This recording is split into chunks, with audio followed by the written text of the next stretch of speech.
Knight Foundation supports programs, projects, and initiatives that lead to informed and engaged communities. Annually, for the last 5 years, we've brought together some of the smartest people we know to talk here at Aspen about the issues relating to the digital revolution, society, networking, democracy. Why do we bother?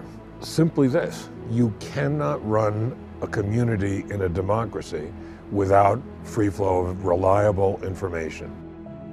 Democracy requires an informed population, and having information get to you and then being able to use it is very important. The digital revolution presents a really good opportunity to re-engage on what democracy means. And really, sometimes when you're talking about democracy, you're also talking about voice of disparate communities and underrepresented people.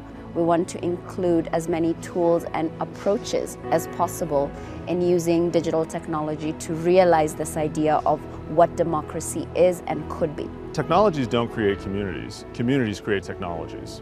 And if you look at low-income Americans and their adoption, heavy adoption of mobile, it's an indication that mobile was solving problems for those communities. And I think that there's innovation in that approach. It isn't just about using the technologies neutrally, you actually have to use them with intent.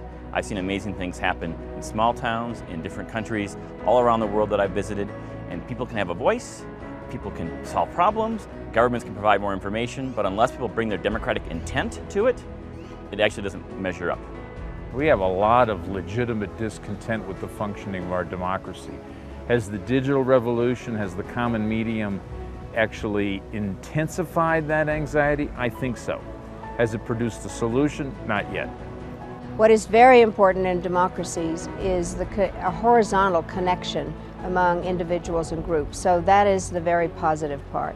It has empowered a very large group of people, and I think that is obviously very important. There is one problem, however, that we've noticed, is that not everybody is digitally empowered. We've got to make sure that everybody is connected in this digital inclusion thinking. Otherwise, this gap or this chasm means that some people will benefit and those who are unable to be connected will not benefit. Ultimately, those who have power know how to use these tools, and they're using it to divide us, put red meat out there and raise a lot of money and win elections, and that's great for them.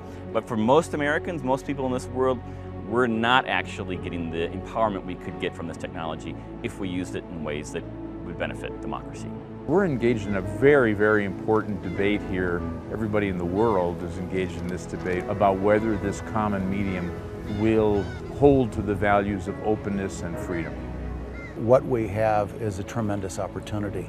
We just have to learn to better manage that opportunity as we go forward. The breadth that we now have is beyond anything I think any of us could have ever imagined. And I think what we're hearing here is this is really a positive opportunity that, with greater opportunity of proper management, can make a difference in our democracy and where we go.